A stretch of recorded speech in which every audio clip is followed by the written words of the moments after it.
Hi everybody, this is the third GC surgery session about response factor control chart. It's a recorded session for the GC surgery that happened on the 22nd of March 2016. So here goes.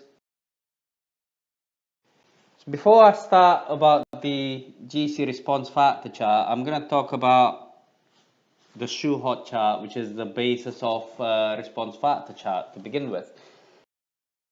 Chart is basically a chart that was created by a guy called Walter Schulhot in 1920s.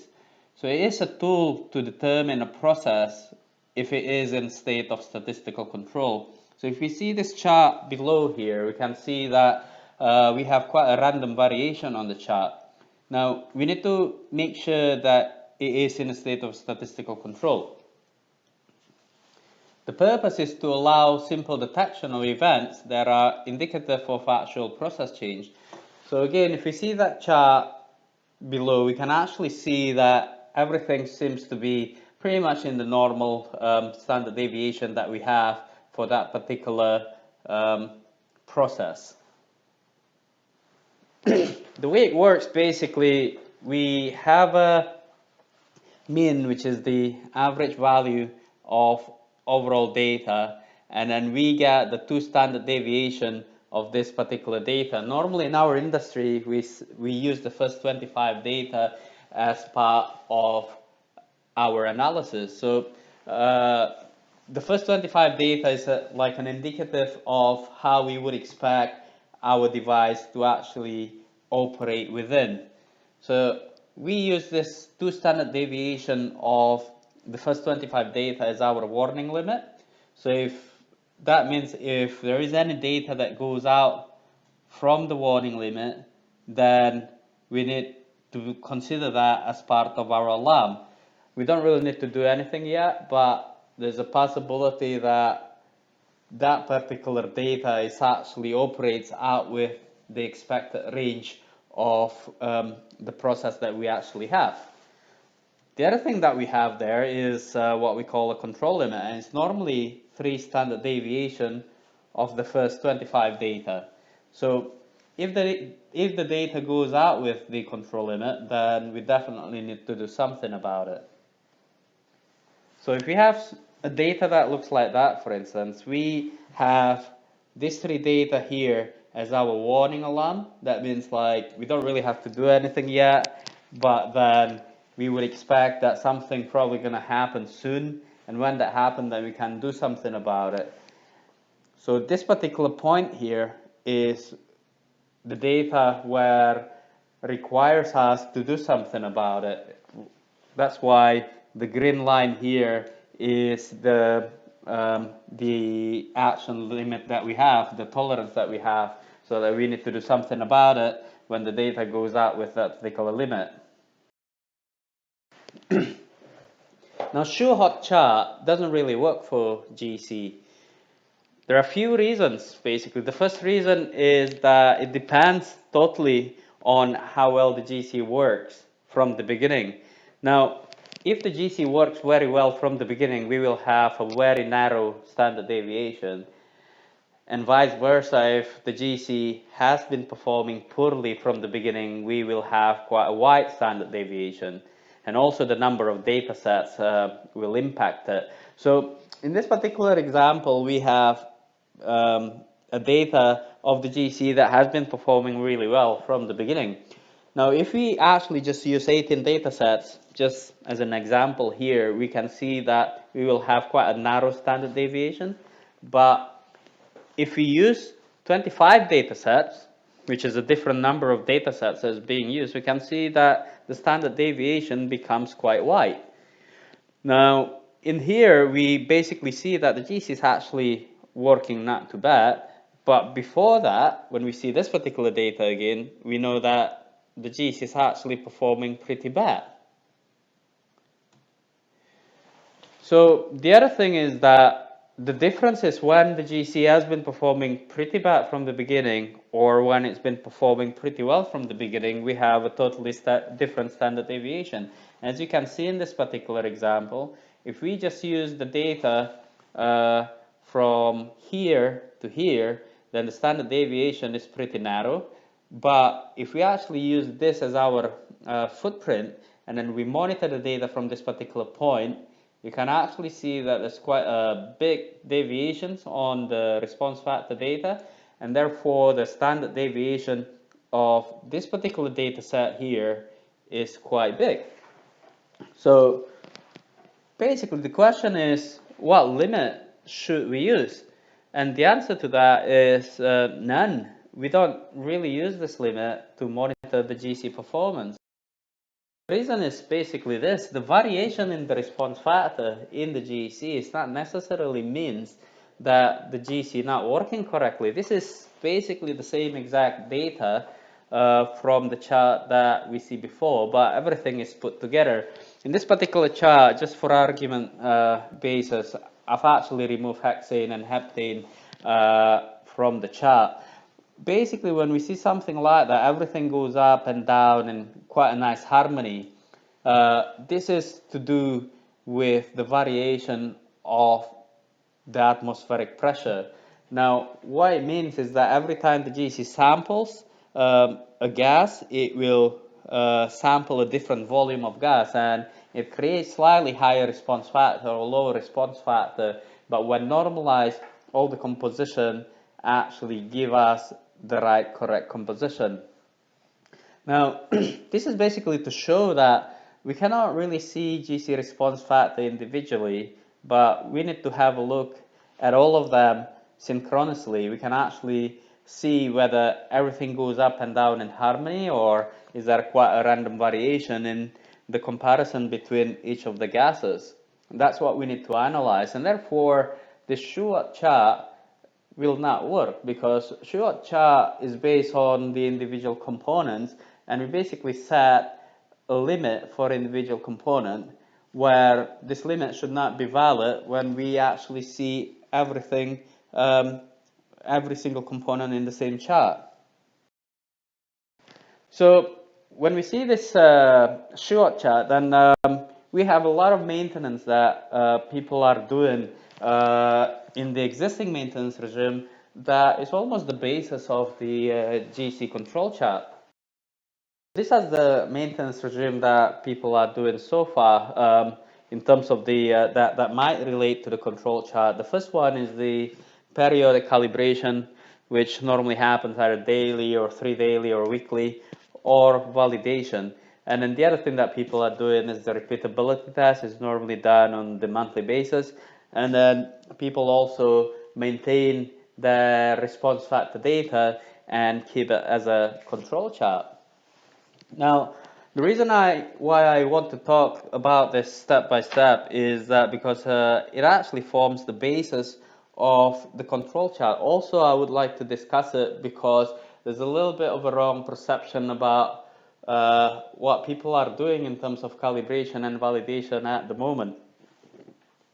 So I want to make that clear to begin with, so that we can use all this data to actually analyze the actual performance of the GC itself. So the first one is the periodic calibration or validation. So basically this process is something that people are doing either every day or every 3 days or every week or any periodic time. It dependent on the maintenance regime that each asset basically have. So the difference between validation and calibration is that when we do a validation, we basically set one single response factor. For instance, in this particular case, we set that particular response factor, and we use that as our response factor as a basis to analyze our mole composition. So when we do a validation, the response factor might actually change every time we actually do a validation, but all this response factor is not normally accepted. So the validation is almost like when we're doing repeatability tests to see if that mole composition will still fall in within our accepted tolerance. Now, if one of the response factor or the repeatability test falls in out with the tolerance, so in this particular case, let's say this particular data is out with the tolerance, then we basically do another calibration. Now, the problem with it is that we now set this particular data that is out with the tolerance, because we calibrate that, then we assume that this particular data is the correct data for the basis of our measurement. Now, everything else then, the whole tolerance is then reset again. Then we can actually do another repeatability test based on the tolerance that we actually set. And we basically make sure that any other data that happens after that will fall within the tolerance that we set.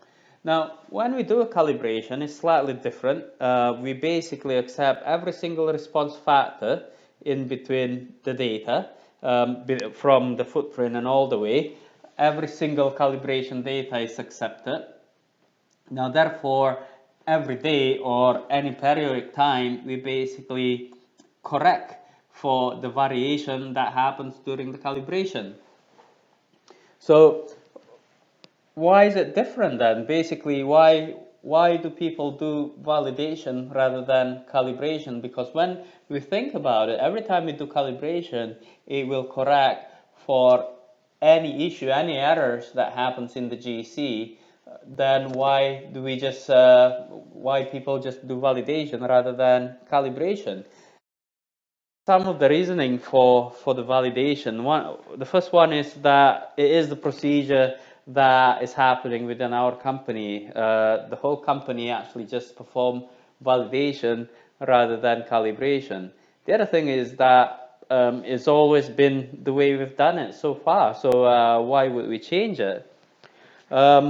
And the other thing that is quite technical, the other reasoning that is quite technical, is that we don't really want to have a drift on our known good response factor. So basically, that particular argument there is mostly because we don't monitor the response factor performance to begin with, and therefore we can't know what's the actual good response factor from the factory to begin with. And they don't really want it to change, so we keep using that particular response factor regardless whether we have any drift or not in the system, as long as the drift is still within the tolerance. Now, what is the cost of it? I've actually have a case where we have a GC, we have two GC that monitor the same pipeline gas, is calibrated with the same calibration gas, and it has slight difference between the two. So this is the example of the comparison between these two GC. When you see about this particular GC, we see that this 2GC always passes its validation, and we can see to begin with this CV difference of around 0.07%. So what does 0.07% means? And this is just assumption and just pretty much the average CV value of UK operators. If we assume around 40 megajoules per standard meter cube, and then if we assume a production of around 3 million standard meter cube per day, so it's worth around 120 gigajoules per day. And let's say we have gas price, which is a lot lower than the market price at the moment, and we assume it to be 30 pence per therm. Now, 0.07% of systematic error, that means it's around 240 pounds per day. It's around 7,000 pounds per month. It's quite a nice value, quite a good value of error for something that we just don't do. So what I want to show is what is the impact of the calibration. Now, this particular 2GC hasn't been calibrated for the last 3 months, and we have this kind of a result. So we basically asked the operator to do a calibration, and after the calibration, this is basically the result. We can see that the difference on the CV has become around 0.002%. So the 2GC have an agreement that is really amazing. Now, this is all just because we perform calibration rather than validation. So what we're saying is that performing calibration is always better than validation. There's not really any extra effort involved. It's probably better or easier to just perform calibration rather than perform validation, because in a lot of the GC, we actually have a feature to do auto calibration. We can set it up to auto calibrate on a daily basis. Now, for what it's worth, the value of the error itself is probably worthwhile to perform calibration on the daily basis, auto calibration on a daily basis, while we monitor the response factor performance to make sure that everything is still within the required limit, rather than performing validation, and therefore all the errors, all the drift that we have in the GC will just go undetected, and it becomes an error without we actually see it. Now the problem when we have an error that we don't really see, that actually needs to be included as part of our uncertainty calculation. Now the problem with it is that we always say that the GC uncertainty needs to be less than 0.2% or 0.3%. Now I always have an issue with that, because we in metering, we always think that tolerance is probably like our holy grail. Basically, we want to make sure that our meter to be as accurate as possible. It should have the lowest uncertainty as possible. But what we have been seeing in the GC is slightly the opposite, because we always say that we got a tolerance that we work on, and as long as it's within that particular tolerance, then we accept it. So where manufacturer actually say that our GC is capable of, let's say, 0.05% of repeatability, but then we got an ASTM standard, for instance, that is normally used for the repeatability tolerance. It actually allows for a tolerance of around 0.3%. So there's a massive difference in there, and this is why probably a lot of operators have errors in the GC without them even knowing it, and it has caused a lot of money for people to actually solve the issue, but they never thought that GC is actually the culprit, or any system of the GC is the culprit, because they just use the wrong tolerance of it. So anyway, we saw the impact of calibration and validation, and basically we always recommend to do calibration rather than validation. The other thing that people are doing in terms of testing is repeatability tests. So what is repeatability test? Repeatability test is a test that people are doing by putting the calibration gas into the GC and analyze it as an unknown gas. So the intention of it is to see whether the GC can read the data correctly to begin with, and also whether it repeats the reading. So repeatability test normally done between 2 to 5 runs. So a lot of people actually do it 2 runs, although we don't really see the purpose of it. Some people actually do 5 runs, and still we don't think it's actually enough. So what it means is that basically on that particular 5 runs, let's say the calibration gas has 80% of methane, that particular 5 runs, it will rate 80%, plus minus, if we use the ASTM D1945 standard, plus minus 0.1%. So now this one is basically normally done every month, because it's part of the preventive maintenance that people are doing. The biggest question for me is that if your GC is operational and you know that it's actually good, is it actually worth doing? And the reason for that question is basically what I'm going to discuss here. So when we do a repeatability test, this is one of the tests that we've done in our GC in the workshop here. Let's say we got 5 runs of repeatability tests on methane, and we can see that this particular tolerance here is the tolerance of the ASTM D1945 standard. So we got plus minus 0.1% from around 85% of methane. So when we see this 5 runs, you can actually see the methane reading from that particular GC is very, very close to the actual calibration gas. And if you see the tolerance, it doesn't even get near to the tolerance itself. So what we did here is just to prove a point, we actually did a further test. We did a 40 hours repeatability test on methane, and we got the following result. So we can see that the methane result after 40 hours is still nowhere near the tolerance. And the thing is that this kind of data is consistent for every single component. We got methane, propane, and it goes to i-butane and butane. Every single component, it performs like this. So when we know that our GC is healthy, we actually really need to perform the repeatability test, because GC can actually perform so much better than the tolerance that we set for ourselves. So if basically we fail repeatability test on the GC, for the quality of the GC that we have, what quality of what we actually expect from the GC, our GC is actually perform really bad if it fails repeatability test, because the GC can actually perform a lot better than the tolerance that we set for ourselves.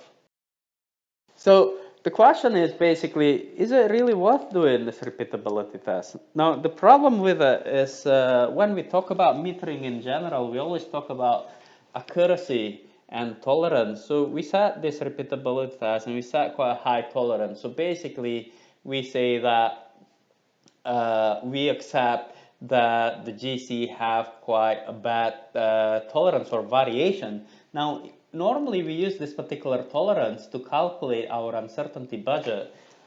In the metering, we always talk about uncertainty budget, a system uncertainty budget, where every single component's uncertainty is incorporated into a system uncertainty budget. So the GC has always given quite a high uncertainty when it comes to the uncertainty budget. And a lot of times, one of the reasons why a lot of times gas densitometer is actually put in as a density measurement is because GC uncertainty is too high, because it's always assumed that GC uncertainty is quite high.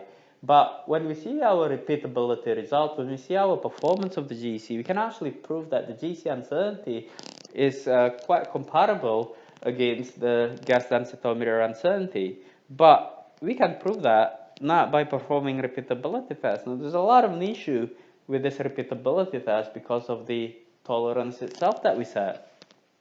So one of them is that when it passes, it doesn't really mean accurate. We basically have cases showing that the GC repeatability test has always been passing, but clients always know that there's some issue in there. And the problem is that with the repeatability test, we can prove that the GC is repeatable, but it's not necessarily means that it's right.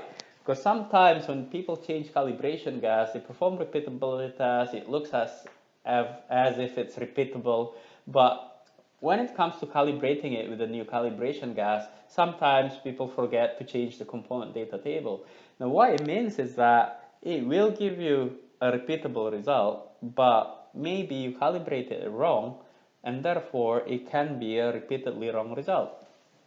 So the other thing that can come out from the repeatability test is that it can fail, but we have a case where the operator was almost shut down because the repeatability test always failed. Now the problem with their test is just because the test was done on the normalized basis. So what we did was we capture all the data and normalize it and put it into the repeatability test again. And the result is amazing because it's actually 100% of the result passes the repeatability test. So the GC doesn't really need to perform very well to actually pass the repeatability test, because the tolerance that we accept for the repeatability test itself is quite big. So all these repeatability tests, when we actually have a good healthy GC, can actually be replaced by monitoring response factor variations. How do we do that? We basically convert the response factor variations into a mole composition as if the first particular response factor that you use as the footprint is our response factor data. And then we can actually see the variation of the mole composition from there. Now, instead of doing repeatability tests that only happens for 5 runs for a very, very short period of time in a day, we're basically looking at it as a reproducibility test that happens over a very long period of time. So we have data from some of our clients that is worth 1 year, 2 years data of reproducibility tests. And from there, we can see the variation of the response factor and determine whether the GC is actually working well or not.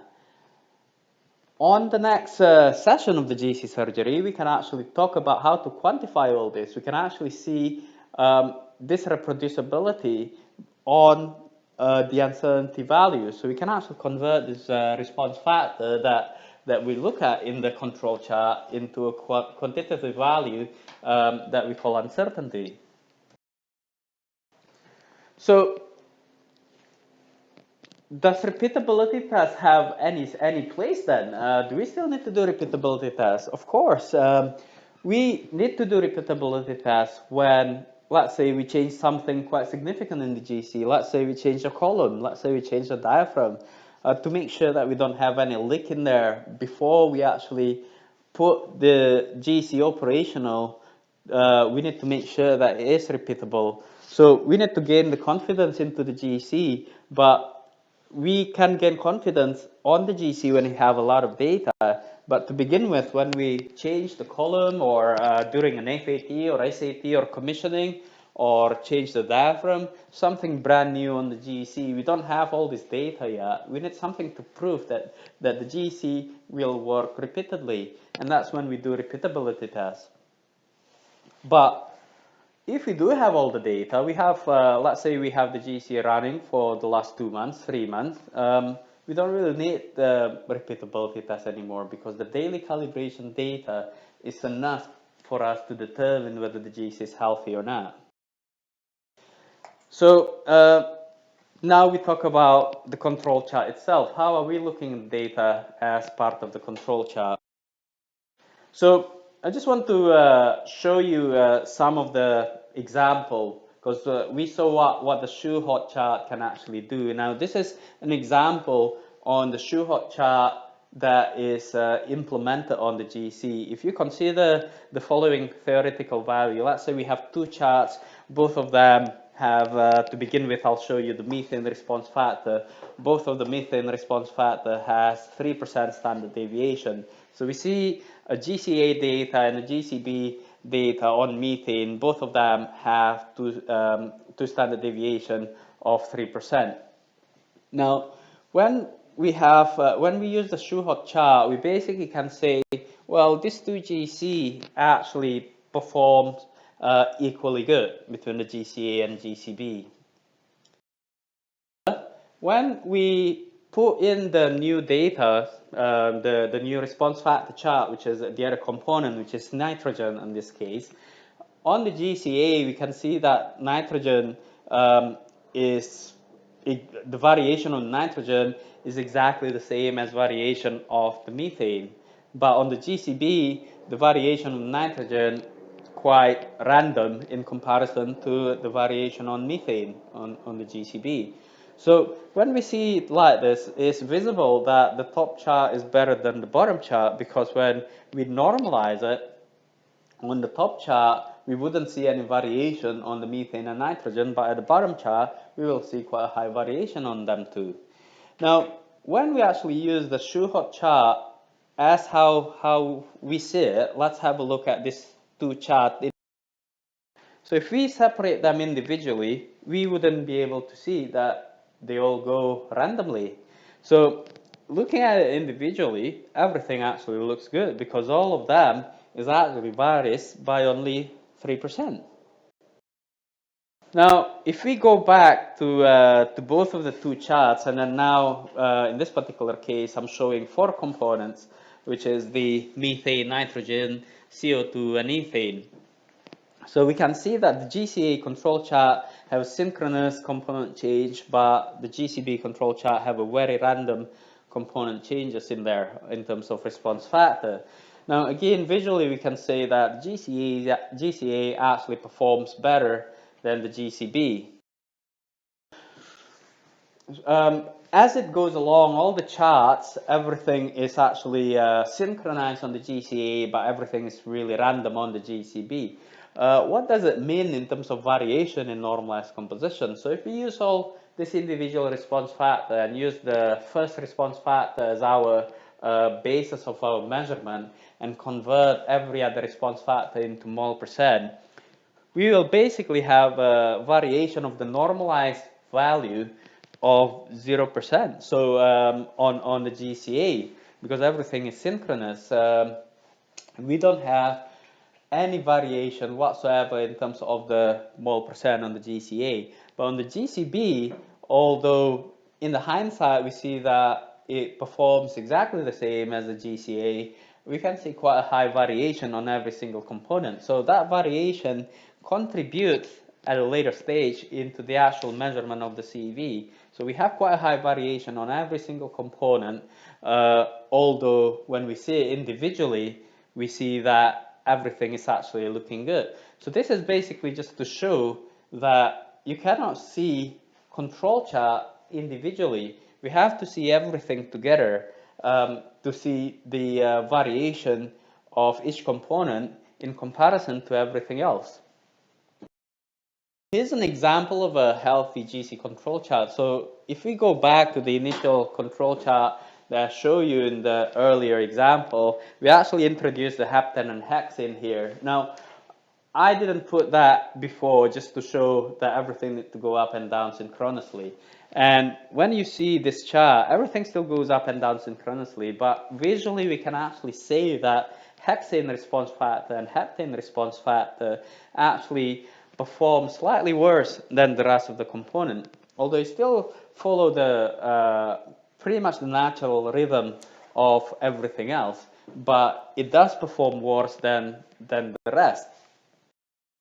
But this is the actual GC uncertainty, or the variation of the of each of the components. Now you can actually see the variation of that poor hexane and heptane performance can be seen that it's actually worse than the rest of them, and this all can be quantified basically. So, but what I want to say here, that we really need to have a look at the individual components, and we need to put them down in the same chart as everything else. So we need to see the variation of them all. So from here, I hope I've been showing you that we cannot really see the individual chart individually. We cannot set a control limit or a warning limit based on the individual performance of the each component. So this shoe-hot chart method doesn't really work for the GEC. We really need a better limit for the GEC. Now, at this particular example, at this particular session, I've shown you how we can actually see this control chart quite qualitatively. But on the next session, which is session 4, we're gonna talk about how we can quantify that so that we can actually see it as uncertainty value, because we can actually use the uncertainty value based on the variation of the response factor as the performance monitoring of the GC. If you do have any questions, we'll try to answer all the questions that you might have. Please join the GC surgery group and post your question in there. The GC surgery group is on LinkedIn. And thank you very much for watching, and I hope I can see you again at the second GC surgery session, the session 4 on the uncertainty. Thank you.